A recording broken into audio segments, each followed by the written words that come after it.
today we're gonna make a brie. We're gonna cover the brie in puff pastry. And I like to pick up just, you know, a small one that will fit the needs of what you're gonna do. The principles that I'm doing today will be the same for a small one as a big one, or even a smaller one if you're just with a couple people. Okay, what they always do is wrap this in special paper that keeps the brie from preventing to dry out.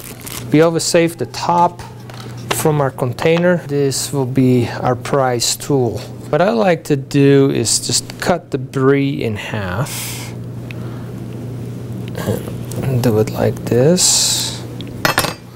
And, oh, I love the smell of brie. It's always good just to make sure that your brie will not be too ripe.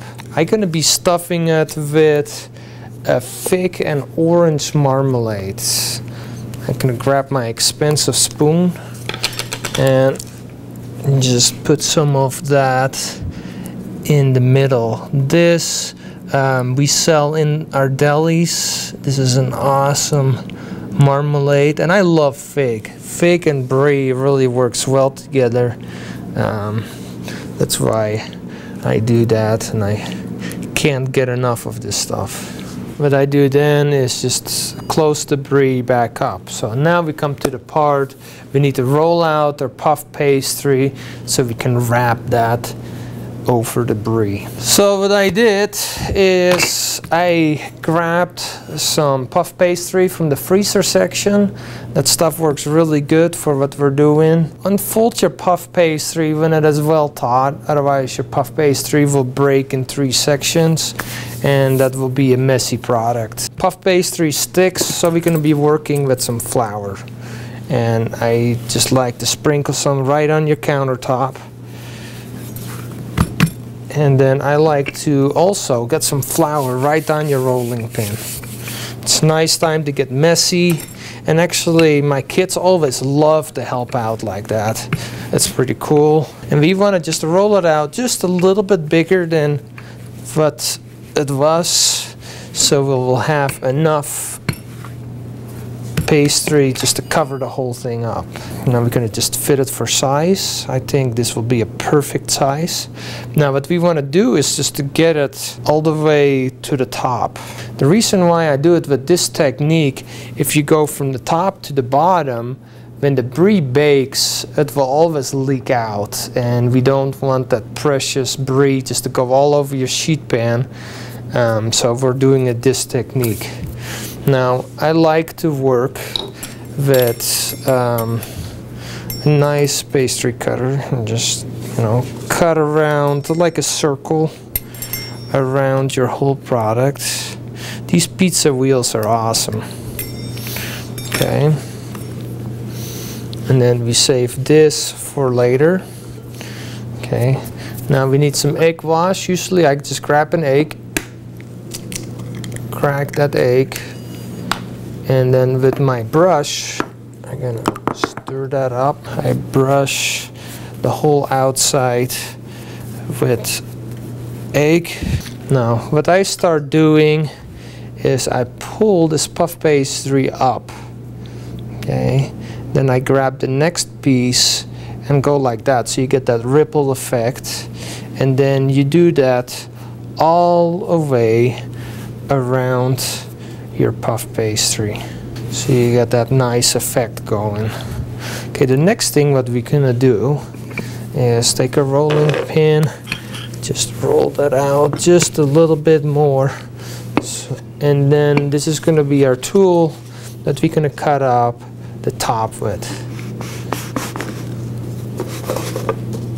and that will be the cheapest cutter you've ever bought. Okay, now we reserve that on the side.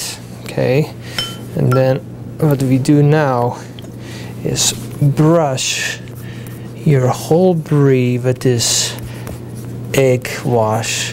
What this will do is will help you glue everything together. Plus another thing, there is the eggs will brown up and make a nice shiny layer on top, and that is awesome.